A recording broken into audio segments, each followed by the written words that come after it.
kalian dalam kondisi sehat walafiat sehingga bisa memang menerima materi yang Bapak sampaikan pada hari ini.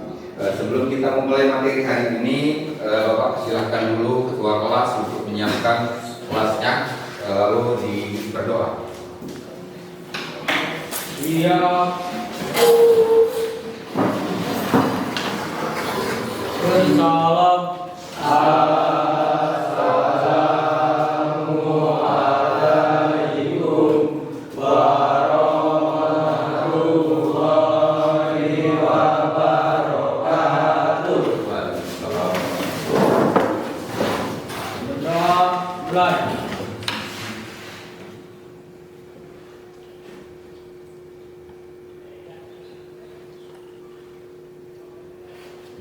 Salam. Hari ini kalau Bapak lihat ada yang nggak masuk ya. Kalau dilihat ada bangku kosongnya, sebelum kita mulai Bapak coba absen dulu untuk kehadiran kita pada siang hari ini. Al-Fajar, Alif Arjuna,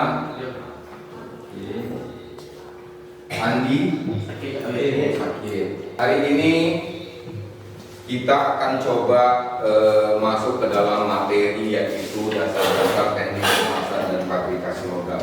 Seperti yang kita tahu, dasar-dasar teknik pengelasan dan fabrikasi logam ini adalah mata pelajaran dasar di kelas 10, khususnya di SMK. Nah, dalam konteks ini, dalam dasar-dasar pengelasan ini ada elemen yang harus kita pahami sebelum kita masuk ke ranah yang lebih jauh lagi tentang materi-materi pengelasan, yaitu apa elemennya: kesehatan, keselamatan kerja, lingkungan hidup, K3TH, dan budaya kerja industri. Nah, ini penting bagi kita agar kita selalu menjaga safety kalau kita sudah memahami ini semua, karena ini akan berdampak yang paling vital sekalipun terhadap kita. Nah, di sini sengaja Bapak lampirkan logonya agar kalian bukan hanya melihat tapi juga tahu dengan logonya bahwa ini adalah logo keselamatan. Kita selalu mengacu kepada aspek dan materi pokok. Kalau kita lihat di sini ada aspek menerapkan K3TH dan budaya kerja industri. Lalu kita masuk lagi ke dalam materi pokoknya, itu apa itu? Bahaya-bahaya di tempat kerja. Karena bahaya di tempat kerja ini selalu ada, bukan hanya di bengkel. Dimanapun ini akan ada. Tetapi bagaimana kita melaksanakan sesuai dengan standar yang kita kerjakan. Dimanapun kita masuk ke dalam lingkungan, seperti hari ini kalian berangkat pergi dari rumah ke sekolah, sudah pastinya kalian memiliki tujuan. Pertama, yaitu tujuan Anda berangkat dari rumah adalah tujuan kalian hadir di SMK Negeri 2 ini untuk melakukan proses belajar. Nah, begitu juga di dalam kelas. Setelah kita di dalam kelas, kita juga memiliki tujuan. Kalau kita lihat di sini, tujuan kita yang pertama adalah agar kalian mampu menyebutkan peralatan apa saja keselamatan kerja K3LH di sini. Jadi setelah Anda memahami dulu apa nama alat-alatnya, lalu kita masuk ke yang selanjutnya, yaitu setelah itu kalian mampu menjelaskan manfaat. Jadi tahu nama barangnya, tahu manfaatnya. Jangan terbalik, tidak tahu nama, tahu manfaat. Jadi kita berurut. Jadi tahu dulu namanya, lalu tahu manfaatnya. Setelah itu apa? Kalian mampu menyimpulkan materi tentang bahan-bahan yang timbul di area kerja, pengelasan, dan jenis APD yang digunakan. Kalau Anda sudah bisa menyimpulkan tentang bahaya-bahaya ini, saya yakin kalian akan selalu waspada. Lalu selanjutnya adalah kalian mampu mencegah dampak yang terjadi.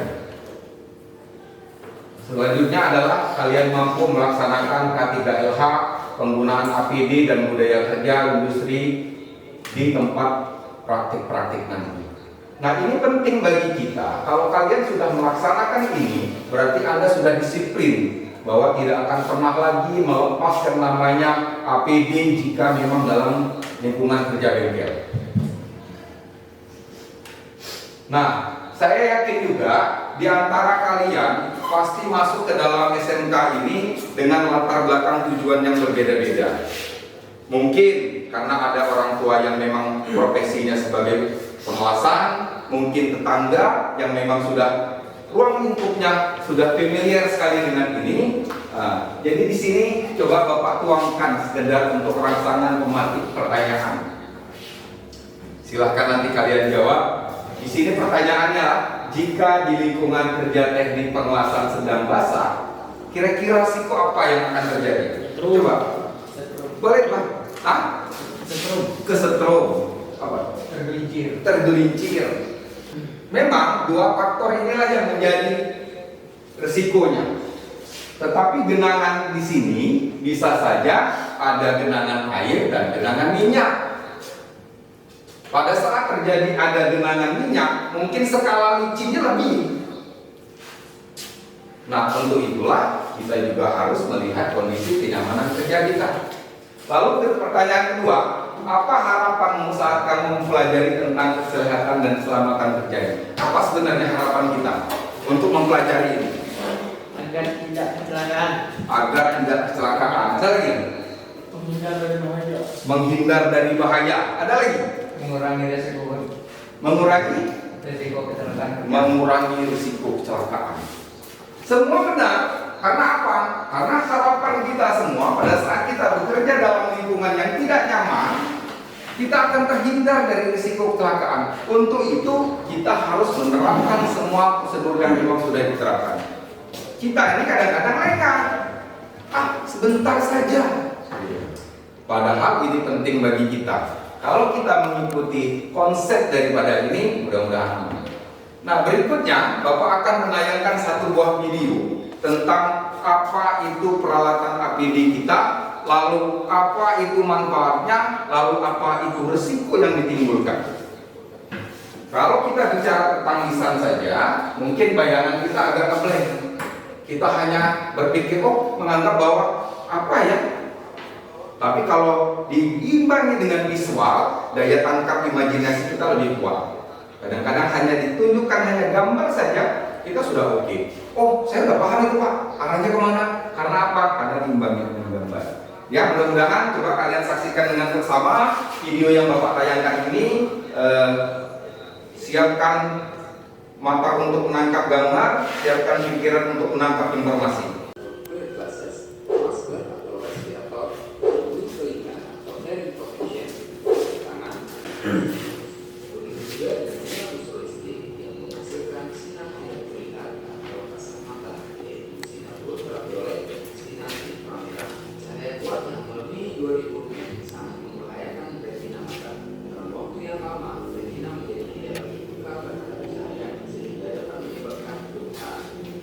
Jadi resiko itu akan muncul semua jika kita memang mengabaikan daripada situ.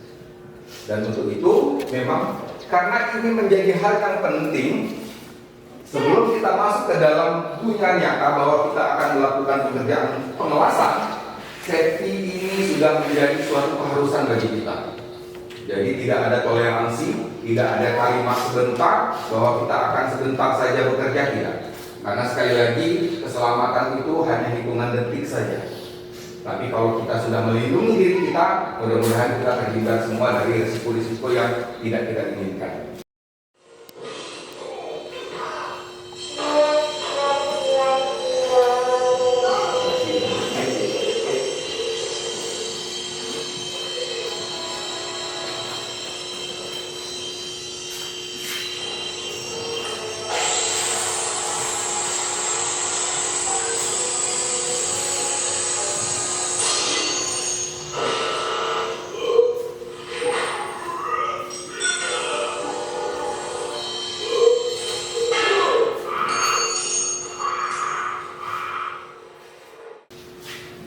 Untuk itu kita memang perlu memahami lebih dalam dengan kondisi APD yang kita miliki. Karena di setiap bengkel itu kadang-kadang APD-nya berbeda-beda. Memahami kondisi yang ada di lingkungan. Paling tidak kita sudah menyiapkan APD yang kita miliki dengan sesuai standar. Nah, dari dua video ini Bapak akan coba menggali kemampuan dari kalian sebatas mana kemampuan yang sudah kalian tangkap melalui LKDD, yaitu lembar kerja peserta didik. Ya, jadi ini Bapak akan bagi LKDD-nya sesuai dengan kemampuan dan daya tangkap kalian yang sudah kalian buat mendengarkan tadi. Nanti silakan diisi ya. Nah, ini LKDD-nya. Jadi dalam LKDD ini kalian ditanya bagaimana, apa saja peralatan dari APD. Yang kedua, lalu apa manfaat dari APD kita tadi? Ya, kalian masih bisa mencari referensi di link yang sudah Bapak berikan ke kalian tadi melalui link YouTube. Silakan. Nanti dalam prosesnya silakan kalian tulis apa saja yang memang kalian pahami daripada video yang sudah kita buat tadi.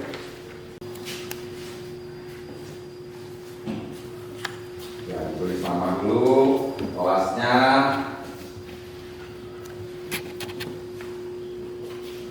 Nanti baru kita bisa masuk ke materi selanjutnya.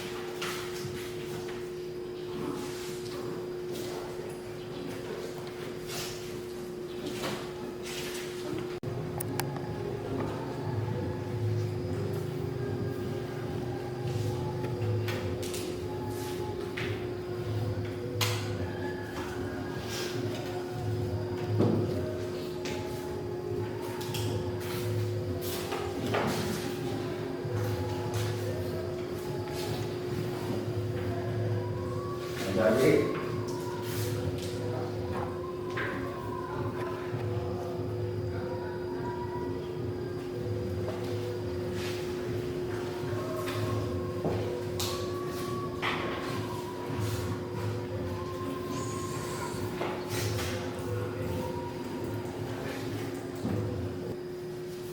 ya, kita akhiri ya dekat ID-nya.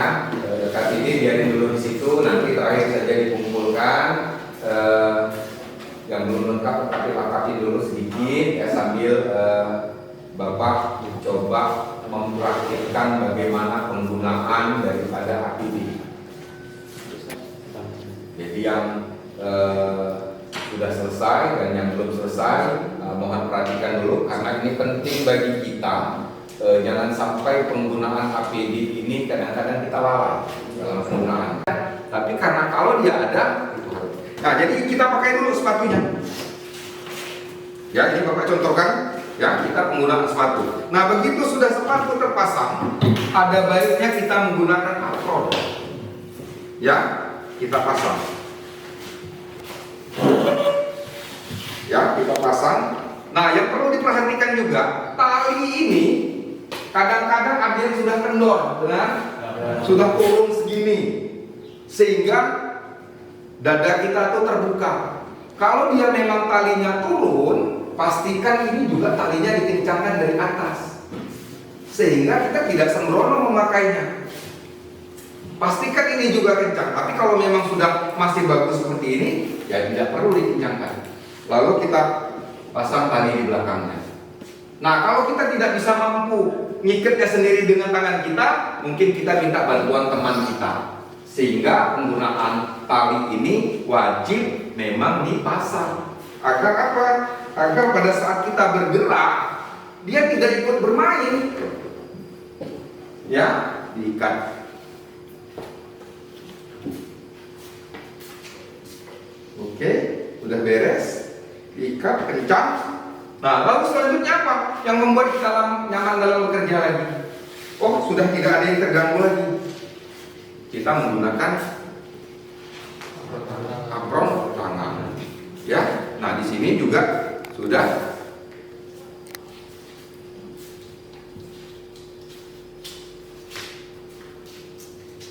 Oke. Nah, ini adalah apa tadi? Fungsinya untuk apa? Melindungi tangan dari percikan api las. Oh, sudah kita pasang lagi. Sudah. Ada berapa yang sudah terpasang? Ada 3. Mulai dari batu, baru kita menggunakan. Bila diperlukan, pada saat kita menggunakan pengelasan yang sifatnya di atas kepala kita wajib menggunakan pengaman tambahan. Karena kalau kita menggunakan helm ini saja, punggung kepala kita masih terbuka, masih berdampak karena percikan daripada lelehan api las. Untuk itu kita juga harus menggunakan apa namanya ini, penutup kepala. Ya, wah sudah merasa nyaman kita menggunakan ini, ya. Baru kita tambah dengan helm.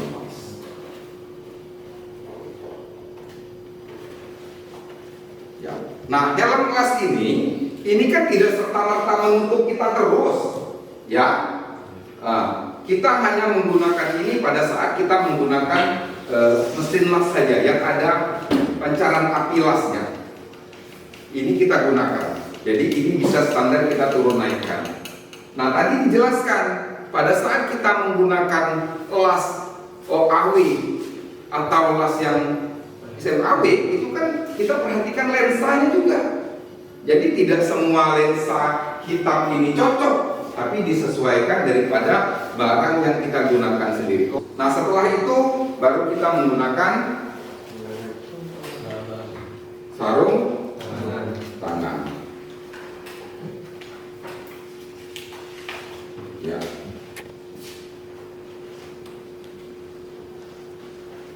Nah, inilah fungsi daripada kelihatan memang risih, panas, tetapi inilah yang melindungi keselamatan kita dalam bekerja. Risih itu hanya perasaan kita saja.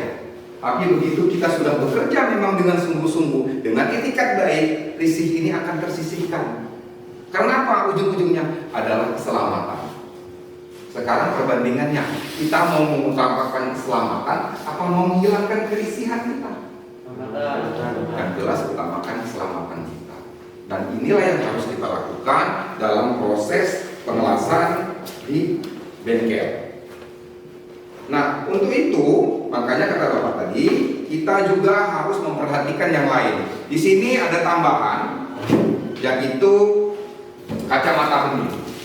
Kacamata bening ini dipakai jika kita menggunakan pekakas tangan, ya, menggerinda, merapikan hasil lasan kita, itu semua perlu, ya, masker dan kacamata bening. Nah, inilah tahapan-tahapan daripada proses bagaimana kita menggunakan APD yang baik, ya, yang baik sehingga kita terhindar daripada risiko bahaya yang akan kita terima karena kelalaian kita. Dan setelah Bapak mempraktikkan ini, bukan hanya Bapak, tapi kalian juga harus dan wajib mempraktikkannya juga. Agar apa? Agar kalian tahu rasanya, oh ternyata makanya seperti ini. Sekalipun ini tidak nyaman bagi kita, sekali lagi, sekalipun ini tidak nyaman bagi kita, karena kita bekerja dengan risiko yang tinggi, mau tidak mau kita harus aktif dengan ini. Paham ya?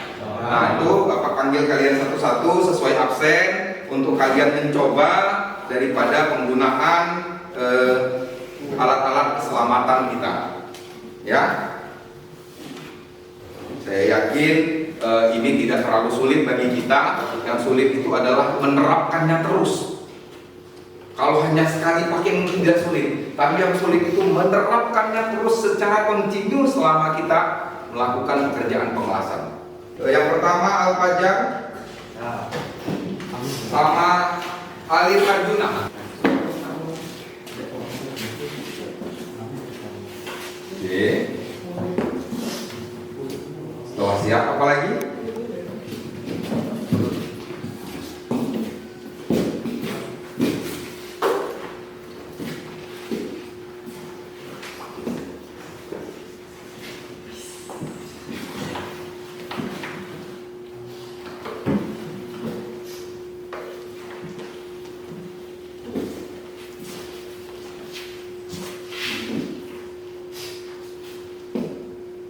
Ya, ini yang kata Bapak tadi. Kalau memang udah mantap, oke, dikencangkan.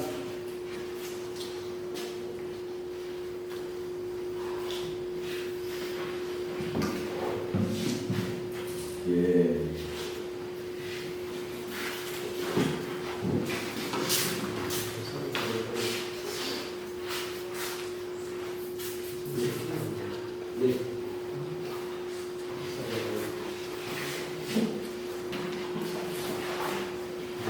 Ya, boleh seperti itu biar tidak lepas ya.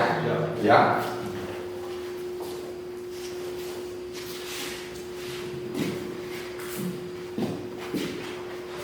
Nanti diukur dulu panjangan tangannya.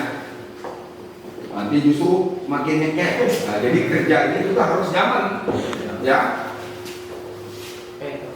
Ya.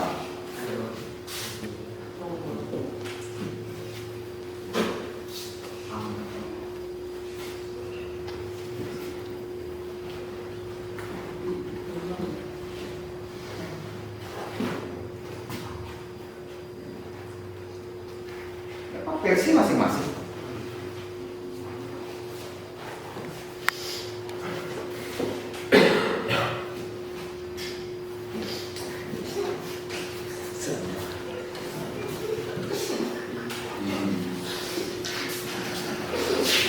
Lalu terakhir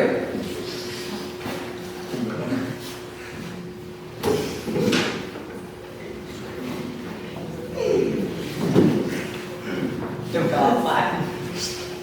C.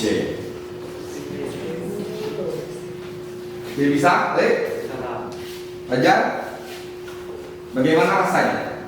Sangat senang. Ya.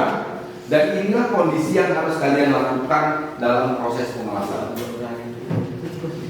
Walaupun agak sedikit kaku, tapi mau tidak mau. Demi apa tadi? Demi keselamatan. Oke, ya silakan dirapikan kembali.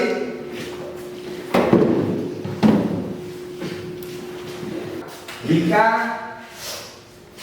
kita mengabaikan ini, siapa yang akan menjadi dampaknya? Menerima dampaknya? Diri kita sendiri. Ada yang lebih jauh lagi berpikir? Dampak yang terjadi jika kita mengabaikan ini?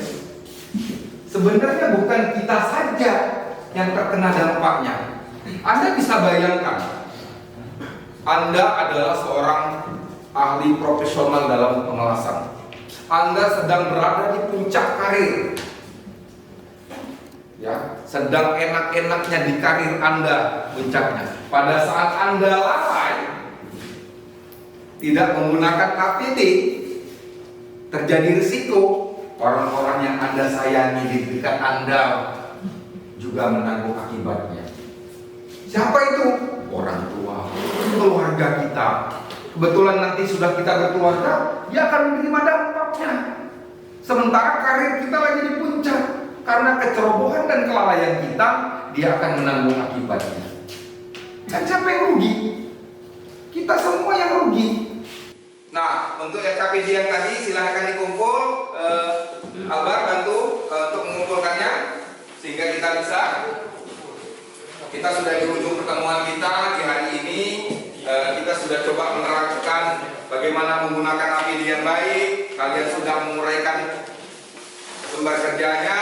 Silahkan Anda simpulkan. Nanti kita rumuskan kembali. Nanti ketua kelas silahkan memimpin berdoa. Jadi jangan lupa Bapak ingatkan lagi, tugas kita minggu depan juga harus sudah dibuat. Jadi sudah mulai bisa sore ini atau besok silahkan dibuat. Kita punya waktu seminggu. sampai dalam seminggu ini tidak dikerjakan sama sekali. Video pendeknya durasinya sederhana saja, hanya 2 menitan saja. Apa tadi videonya? Yaitu simulasi, ya, video simulasi dalam proses terjadinya resiko. Boleh apa saja resikonya, boleh terpleset, ya, simulasinya boleh tersengat listrik, silakan saja. Yang penting berdurasi kurang lebih sekitar 1-2 menitan. Oke, demikian. Kalau tidak ada pertanyaan lagi, Bapak akhiri dengan billahi taufiq wal hidayah. Assalamualaikum warahmatullahi wabarakatuh. Waalaikumsalam.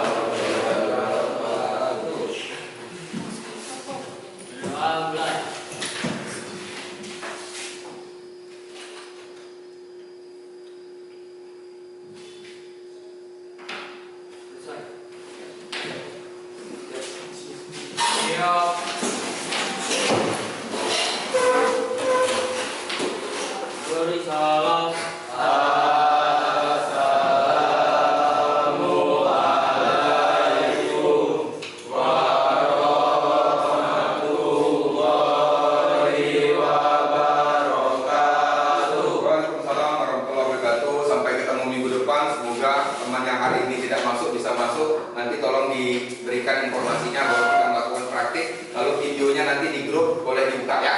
Jadi kalau teman yang tidak masuk hari ini. Oke, demikian. Bila itu, Assalamualaikum warahmatullahi wabarakatuh. Sampai ketemu minggu depan ya.